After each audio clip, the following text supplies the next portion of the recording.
La situation autour de la centrale nucléaire de Zaporijjia inquiète. Certains parlent d'un risque de catastrophe nucléaire, mais alors qu'en est-il réellement? C'est l'un des sujets du jour. Salut, c'est Hugo, j'espère que vous allez bien. On est parti comme chaque jour ensemble du lundi au vendredi pour une nouvelle plongée dans l'actualité en une dizaine de minutes. C'est donc le dernier épisode de cette semaine et pour plus d'actualités notamment ce week-end, eh bien je vous donne rendez-vous directement sur Instagram. Le nom du compte c'est Hugo Décrypte. Alors le nom de la centrale nucléaire de Zaporijjia est revenu plusieurs fois dans l'actualité depuis l'invasion de l'Ukraine par la Russie. Il s'agit en fait de la plus grande centrale nucléaire d'Europe qui produit donc de l'électricité pour le pays avec 6 réacteurs nucléaires.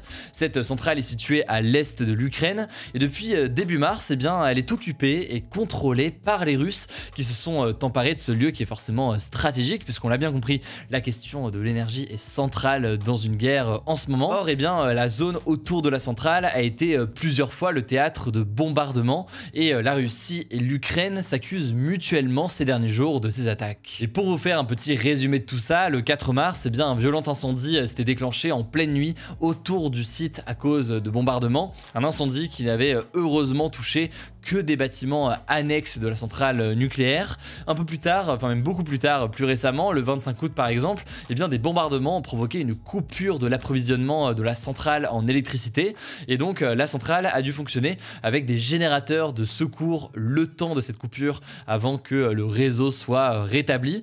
Or, eh bien, l'électricité est absolument centrale pour faire tourner eh bien, la centrale nucléaire justement, puisqu'il y a tout un système de refroidissement des réacteurs nucléaires qui est essentiel.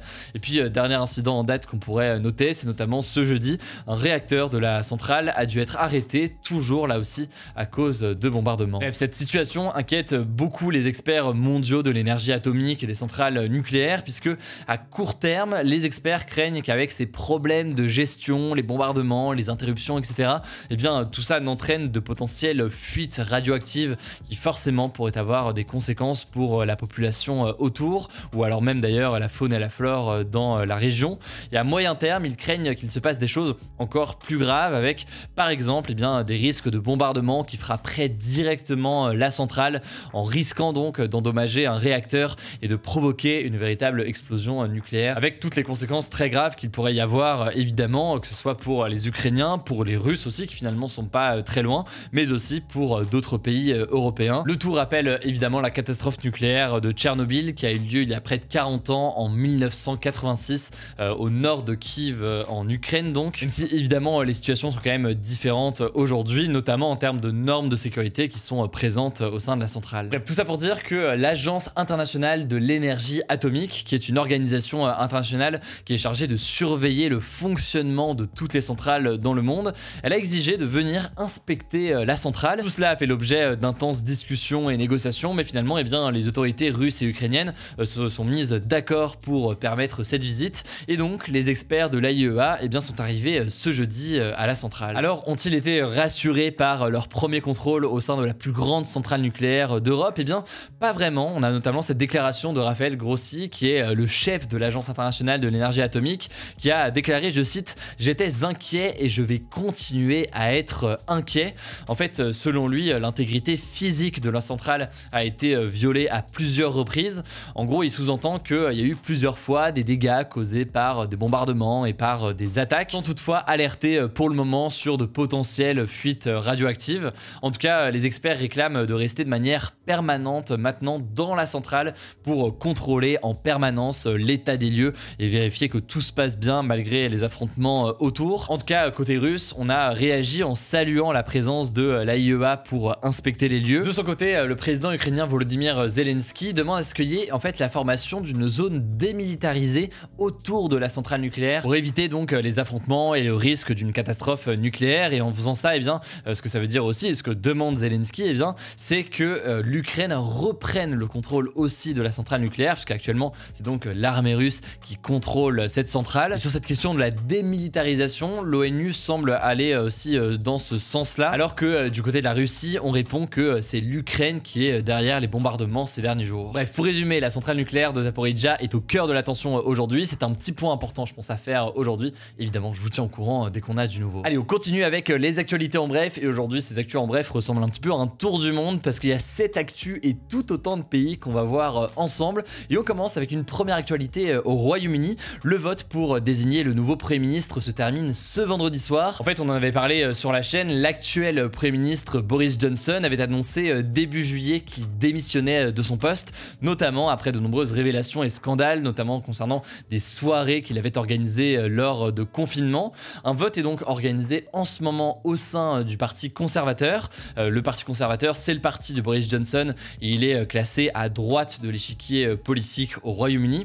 Et pourquoi est-ce que c'est le Parti conservateur qui décide du nom du prochain Premier ministre? Eh bien, c'est tout simplement puisque c'est ce parti qui est majoritaire en ce moment au Parlement. Alors, deux candidats s'opposent. On a d'un côté l'ancien ministre des Finances Rishi Sunak et de l'autre côté, on a l'équivalent en France, disons, de la ministre des Affaires étrangères. Elle s'appelle Liz Truss et en l'occurrence, elle était très favorable à la sortie du Royaume-Uni de l'Union européenne.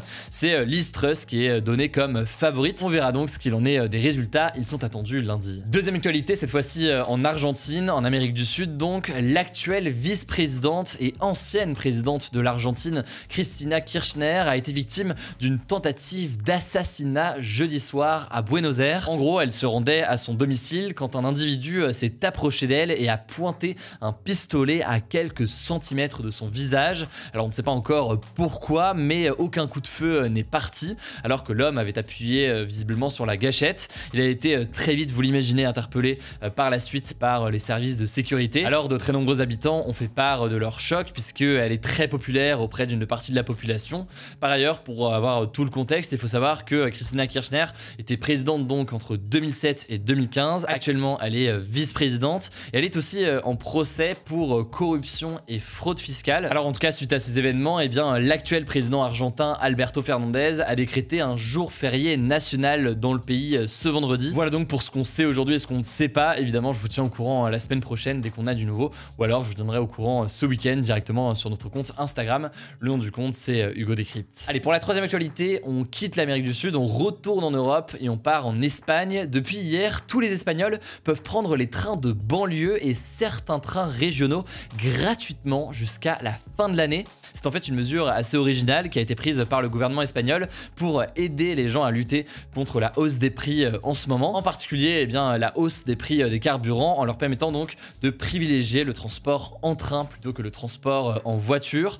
Il suffit en fait de s'inscrire pour réserver un pass et plus de 500 000 personnes en Espagne l'ont déjà fait. Et quatrième information, justement, puisqu'on parle de train, une actualité très similaire chez nos voisins allemands. 2 millions de tonnes de CO2 ont été économisées grâce aux billets vendus cet été. Des billets assez particuliers pour ces trains puisqu'ils permettaient de voyager pour 9 € par mois en illimité sur tous les trains régionaux et les transports en commun classiques, disons, du pays. Alors, vous l'imaginez, tout ça a encouragé à prendre le train plutôt que la voiture pour se déplacer, par exemple, pour les vacances. D'ailleurs, plusieurs organisations appellent à prolonger tout ça en Allemagne. On verra ce qu'il en est puisque le service s'est arrêté le 1er septembre, mais c'était donc une mesure qui a clairement encouragé le transport en train. Cinquième actualité, toujours en Europe, on va parler de la Pologne qui a réclamé 1300 milliards d'euros à l'Allemagne en réparation en fait pour la Seconde Guerre mondiale, près de 80 ans donc après la fin de la guerre. Pour vous donner une idée de l'ampleur de cette somme, 1300 milliards d'euros, c'est environ la moitié du PIB de la France, donc la moitié de la production de richesse annuelle de la France. Alors la Pologne a été envahie et occupée pendant plusieurs années pendant la guerre. Plus de 5,2 millions de citoyens polonais, majoritairement d'ailleurs des juifs, ont été tués pendant la guerre. L'Allemagne a de son côté estimé que le sujet était clos, autrement dit donc il ne souhaite pas verser une telle somme, mais la Pologne ne compte pas en rester là. On verra donc ce qu'il en est. Alors pour la sixième actualité, on repart en Amérique du Sud. Visiblement l'empreinte carbone de ces actus en bref est assez colossale. On va parler en l'occurrence d'une mesure qui a été annoncée par le gouvernement. Le gouvernement a annoncé en effet que les propriétés qui ont été confisquées à des trafiquants de drogue vont être données à des agriculteurs, à des universités ou encore à des organisations et des assos. En fait, jusqu'ici, la Colombie tentait de les vendre et de donner l'argent récolté aux familles des victimes des groupes armés. Mais en fait, peu de gens souhaitaient les acheter ces maisons puisqu'ils craignaient les représailles d'anciens propriétaires et anciens donc trafiquants de drogue qui pourraient sortir sortir de prison et potentiellement s'en prendre ensuite donc aux personnes qui ont acheté leur maison lorsqu'elles ont été saisies par le gouvernement colombien. Alors changement de stratégie avec Gustavo Petro qui est le nouveau président colombien, président de gauche, et qui a décidé donc de donner tout simplement ces maisons ou ces lieux à des assos ou donc à des structures qui sont dans le besoin, par exemple dans certains cas des universités. Pour la 7e actualité, on part au Japon et c'est une initiative assez originale, une nouvelle preuve, une illustration de toutes les adaptations qui vont être nécessaires face au changement climatique. Dans la petite ville de Kumagaya au Japon, près de Tokyo donc, les autorités vont distribuer plus de 9000 parapluies aux enfants de primaire pour les aider en fait à se protéger du soleil alors que les journées au-delà de 35 degrés sont de plus en plus nombreuses. Le Japon a connu cet été sa pire vague de chaleur depuis 1875 avec certaines températures qui ont grimpé jusqu'à 40 degrés cet été. Bref, tout ça illustre que c'est un phénomène bien mondial et que en plus des actions pour tenter de limiter ce changement climatique, beaucoup de mesures vont devoir être mises en place pour tenter donc de vivre avec. En tout cas, ce sera tout pour cette nouvelle plongée dans l'actualité en une dizaine de minutes. Prenez soin de vous, prenez soin de nos proches et on se dit à demain pour une nouvelle vidéo.